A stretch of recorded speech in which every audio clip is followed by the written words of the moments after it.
All right, hope you enjoyed that clip from Black Panther, which came out in 2018, directed by John Avildsen. Okay, so as you watched the clip, you were asked to look at setting and kind of break down setting in a couple different ways. First, obviously, time, so the time of day, maybe, or the time in history, and then also location. Where are they? Um, and think about the city, the country, the town, the space they're in, just kind of all the pieces of where.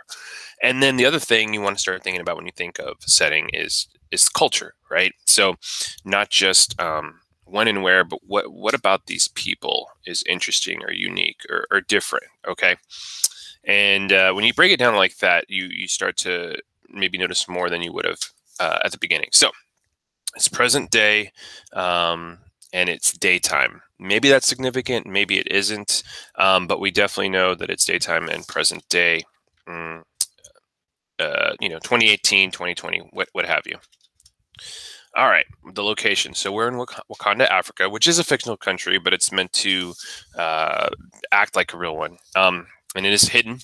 And they're in the throne area of the kingdom, right? We see uh, King T'Challa sitting on his throne, right? There seems to be a lot of wealth in this area, in this throne area, which would make sense usually.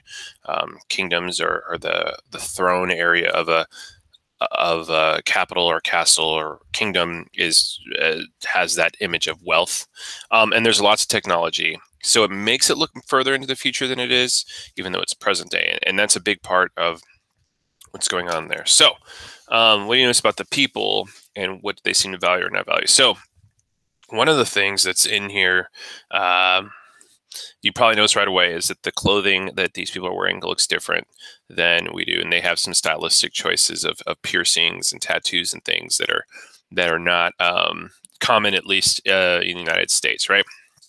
So they definitely value some traditions and some cultural uh, attire and cultural norms in terms of piercing and tattoos that we don't necessarily value here. Not that we don't value those things, right? We see people with piercings and tattoos, but theirs just look a little different.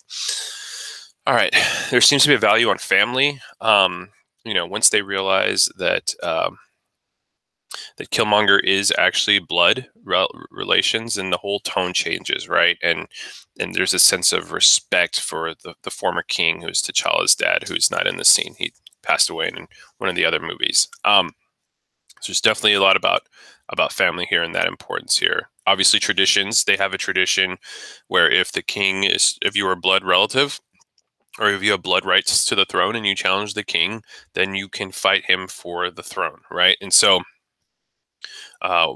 if you've seen the movie, you know that that's all there. But we see that towards the end when T'Challa says, "I accept your challenge," right? And so there's definitely a lot of traditions here. They also value technology. They really want to protect that vibranium. It's something that Killmonger's obviously after. He wants to use it um, to liberate black people all over the world. At least that's what he says. But he is, a supervillain. So. Um, there's also a value of isolationism.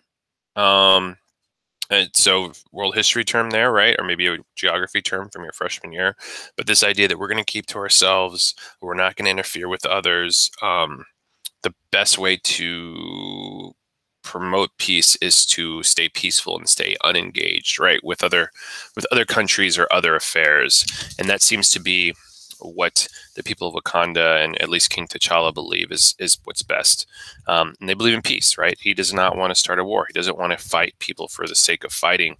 He doesn't want to use the vibraniums to go to war with anyone, or their technology to go to war with anyone, right? His only goal, or his main goal, is to protect his people and keep them safe from outside forces. All right, so those are kind of the big values there. Now, because of that, we know some things thematically about what's going on here. There's a sense of honor, right? T'Challa needs to honor the traditions of his family and of his culture, and accept the challenge to the throne. Family is important here. We see that here. Tradition, clearly, we talked about that a little bit, and protection. Protection seems to be important. T'Challa wants to protect his people from the outside world. T'Challa's mom wants to protect him from fighting Killmonger because he is a villain and he is not to be trusted. And there's just a lot of that going on, and the whole idea of maybe even Killmonger wanting to protect people outside of Wakanda that are disenfranchised. You might see that as well. So a lot of things going on here. It's also a revenge story, right? Killmonger comes back to avenge the death of his father, who was killed by the former king and former Black Panther. All right, so when you start looking at different aspects of setting, then you start to see different themes pop up. All right, so time and place, and then the cultural values of those people are all important. All right. So we're going to take those ideas and we're going to use them and we're going to apply them to a novel that you're reading. But hopefully that gives you a new couple of things to think about as you think about setting.